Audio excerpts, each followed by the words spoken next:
आज हम देखने वाले हैं कि कॉन्टिनेंट्स क्या होते हैं। कॉन्टिनेंट्स जो है बेसिकली एक लैंड मास होता है जो कि वाटर बॉडीज के थ्रू सेपरेट होता है। ठीक है, मेजरली जो मेजर हमारे पास बड़े बड़े कॉन्टिनेंट्स हैं वो कितने हैं?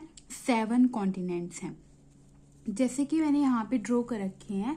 ठीक है, ये 7 के 7 हैं। देखो, एक कॉन्टिनेंट है हमारे पास नॉर्थ अमेरिका, फिर एक है साउथ अमेरिका, ठीक है, फिर एक है यूरोप, एक Asia, Africa, Australia and Antarctica. So these are the 7 major continents. ठीक है, अब जैसे कि ये कॉन्टिनेंट है, ठीक है, इसके आसपास क्या है? ये सारा वाटर है। ठीक है, ओशंस हैं। ओशन के बारे में भी हम पढ़ेंगे, तब आपको पता चलेगा कि कौन सा कहाँ पे ओशन है। ठीक है, यहाँ पर हमारा इंडिया है। ठीक है, और हम किस में आते हैं? हम एशिया कॉन्टिनेंट में आते हैं।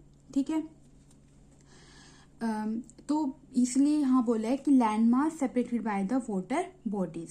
सो अभी के लिए हमें पता चल गया कि कॉन्टिनेंट्स क्या होते हैं, और 7 मेजर कॉन्टिनेंट्स होते हैं हमारे पास। कौन कौन से होते हैं? North America, south America, Europe, Asia, Africa, Australia and Antarctica. अब हम नेक्स्ट जो वीडियो आएंगी उनमें एक एक कॉन्टिनेंट को डिटेल में पढ़ेंगे कि एशिया कॉन्टिनेंट में क्या इंपॉर्टेंट बातें हैं। ठीक है, यूरोप में, ऐसे एक एक करके। सो अभी जस्ट ये एक इंट्रोडक्शन वीडियो है। उसके बाद इसके बारे में कुछ बातें हैं, जैसे कि जो हमारे अर्थ सरफेस है टोटल, उसमें से 29% जो कवर करता है वो कॉन्टिनेंट्स कवर करता है। बाकी सारा क्या है? वाटर है। ठीक है, सो ऐसा समझो कि जो हमारी पूरी अर्थ है ना, उस पे 29% एरिया कौन कवर करता है? कॉन्टिनेंट्स कवर करते हैं, और बाकी सारा क्या है? वाटर है। ठीक है, फिर अगर हम एरिया वाइज बात करें, सो एरिया वाइज कौन सा कॉन्टिनेंट बड़ा है, कौन सा कॉन्टिनेंट छोटा है? सो एशिया जो है वो सबसे बड़ा कॉन्टिनेंट है। ठीक है, इनमें से जो एशिया कॉन्टिनेंट है, ये वाला पिंक वाला, ये सबसे बड़ा कॉन्टिनेंट है। ठीक है, उसके बाद आता है हमारे पास अफ्रीका। ठीक है, ये वाला। तो फर्स्ट पे एशिया हो गया, सेकंड पे अफ्रीका हो गया, फिर उसके बाद आता है नॉर्थ अमेरिका। ठीक है, ये वाला। फिर आता है साउथ अमेरिका। ठीक है, उसके बाद आता है अंटार्कटिका। ये एरिया वाइज बात कर रहे हैं हम। ठीक है, उसके बाद आता है अंटार्कटिका, फिर आता है यूरोप, एंड फिर लास्ट में आता है सबसे छोटा ऑस्ट्रेलिया कॉन्टिनेंट। ठीक है, सो ये हम देखा कि एरिया वाइज कौन सा कॉन्टिनेंट बड़ा है, कौन सा कॉन्टिनेंट छोटा है। सो सबसे पहले कौन सा है? एशिया, उसके बाद अफ्रीका, फिर नॉर्थ अमेरिका, फिर साउथ अमेरिका, फिर अंटार्कटिका, यूरोप एंड ऑस्ट्रेलिया।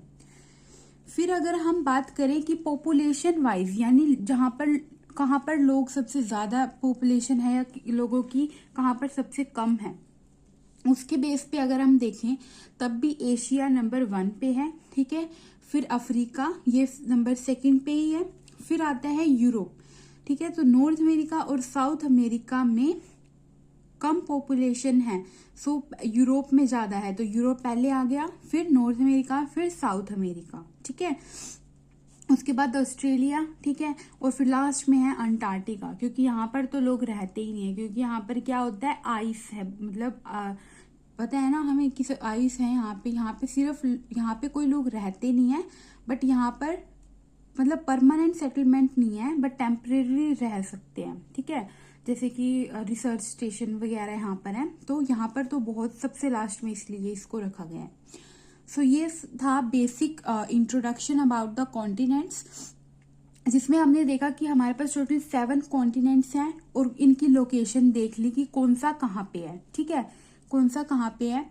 उसके बाद हमने देख लिया कि एरिया वाइज कौन सा कॉन्टिनेंट बड़ा है, छोटा है, और पॉपुलेशन वाइज कौन सा कॉन्टिनेंट बड़ा और छोटा है। ठीक है, अब हम नेक्स्ट वीडियो में एशिया कॉन्टिनेंट के बारे में पढ़ेंगे। ठीक है,